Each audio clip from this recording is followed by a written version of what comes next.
তৃণমূল কংগ্রেস একটা নতুন এজেন্ডা তৈরি করেছে যে তারা যে ভুয়ো ভোটার, তারা যে রোহিঙ্গা এবং বাংলাদেশি অনুপ্রবেশকারীদের নাম ঢুকিয়ে রেখেছে সেটা কোনো অবস্থায় যাতে বাদ না যায়। আমরা এর মধ্যে 11 লক্ষের বেশি ভুয়ো ভোটারের তালিকা নির্বাচন কমিশনে জমা করেছি।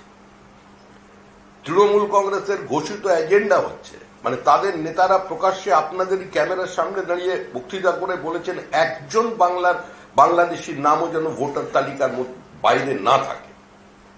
যে মুখ্যমন্ত্রী একদা বিরোধী নেত্রী একদিন অনুপ্রবেশের বিরোধিতা করে সমস্ত কাগজপত্র স্পিকারের টেবিলে ছুঁড়ে দিয়ে চোখের জল ফেলে পার্লামেন্ট ছেড়ে বেরিয়ে এসেছিলেন, আজকে তিনিই কিছুদিন পরে বলছেন যে অনুপ্রবেশ বলে কিছু নেই, এপার বাংলা ওপার বাংলা এক, এপার বাংলার মানুষ এখানে আসবে, আমরা ওখানে যাব, ওরা গান করবে, আমরা কবিতা বলবো।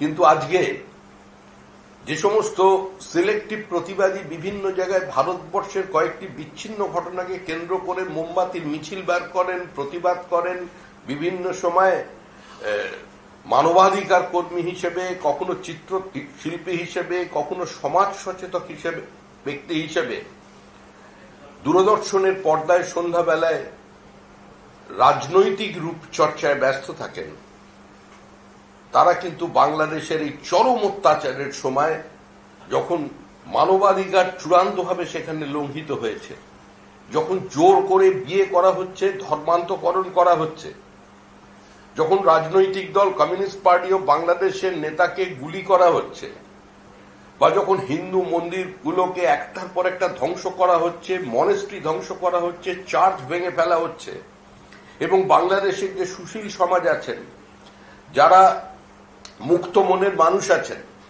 যারা আওয়ামী লীগের সমর্থন আছেন, তাদের উপরে যে বর্বরচিত আক্রমণ চলেছে, যেভাবে শ্রীমতী ইন্দিরা গান্ধী যিনি বাংলাদেশের জন্মদাত্রী, আজকে তার সম্পর্কে কদর্য শব্দ ধারাবাহিকভাবে ব্যবহার করা হচ্ছে, পশ্চিমবঙ্গের মাটিতে দাঁড়িয়ে কোন রাজনৈতিক কর্মী, বিজেপি বিরোধী কোন মানুষের আজকে কোন প্রতিবাদী কণ্ঠস্বর আমাদের সামনে ভেসে আসছে। কোন কুশপুত্তলিকা জ্বালানো এটা একটা রাজনীতির অঙ্গ বা একটা পদ্ধতি। আপনি দেশের প্রধানমন্ত্রীর কুশপুত্তলিকা জ্বালাতে পারেন, আপনি রাজ্যের মুখ্যমন্ত্রীর কুশপুত্তলিকা জ্বালাতে পারেন, এভাবে আপনি আপনার প্রতিবাদকে রেজিস্টার করতে পারেন। আপনি মুখ্যমন্ত্রী মমতা বন্দ্যোপাধ্যায়ের কুশপুত্তলিকা দাহ করতে পারেন, কিন্তু মমতা বন্দ্যোপাধ্যায়ের কুশপুত্তলিকায় আপনি পা লাগাতে পারেন না। আপনি মমতা বন্দ্যোপাধ্যায়ের কুশপুত্তলিকা নিয়ে তার উপরে কদর্য আচরণ করতে পারে না। এটা কোনো রাজনৈতিক সংস্কৃতি নয়।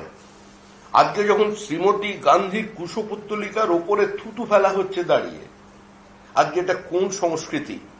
কেন পশ্চিমবঙ্গে তার প্রতিবাদ নেই? আজকে পশ্চিমবঙ্গের প্রগতিশীল শিক্ষিত মধ্যবিত্ত বাঙালিদের এই কথাটা ভেবে দেখতে হবে। ডিমনিটাইজেশনকে কেন্দ্র করে আমরা দেখেছিলাম যে দেশের প্রধানমন্ত্রী তার কুশপুত্তলিকা তৈরি হয়েছে পার্ক সার্কাসে। এক একজন আসছেন, এক একজন এসে একটা জুতো দিয়ে মেরে দিচ্ছেন, তারপরে বিরিয়ানির দোকানে পাশে ঢুকে পড়ছেন। আজকে যা ঘটনা বাংলাদেশে ঘটেছে সেই ঘটনা পার্ক সার্কাসে হচ্ছে। আজকে সমস্ত মানুষকে দল মত নির্বিশেষে এর বিরুদ্ধে প্রতিবাদ করতে হবে।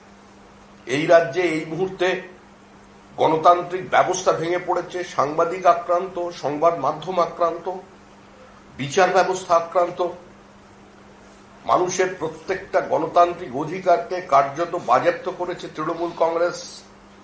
প্রশাসনের রাজনীতিকরণের যে কদর্য রূপ পশ্চিমবঙ্গের প্রত্যেকটা ক্ষেত্রে সেটা বেরিয়ে আসছে। অবহেলিত উত্তরবঙ্গ, বঞ্চিত উত্তরবঙ্গ। আমাদের বিরোধী দলনেতা উপস্থিত থাকবেন আগামী 21শে জুলাই।